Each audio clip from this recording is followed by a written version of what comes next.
சேகர் கமனுல்லா அவருடைய நிறைய feel good film வந்து எனக்கு ரொம்ப பிடிக்கும். மிக முக்கியமாக happy days, Godavari, life is beautiful, இதெல்லாம் ட்ரமெண்டஸ் ஃபிலிம்ஸ்.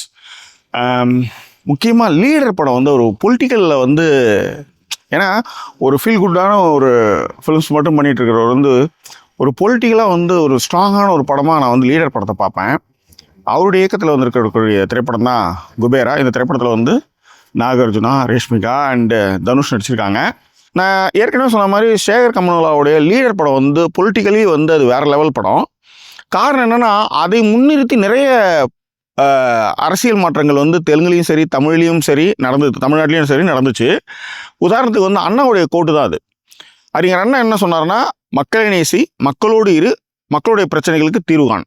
இதை தான் வந்து லீடர் படத்தில் வந்து ஹீரோ பண்ணுவாப்புல.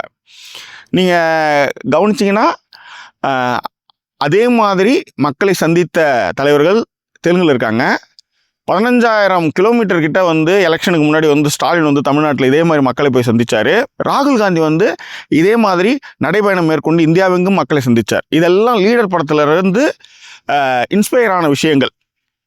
ஓகே, ஸோ அப்படியான ஒரு டைரக்டர் எடுத்திருக்க படம் தான் வந்து இந்த குபேரா.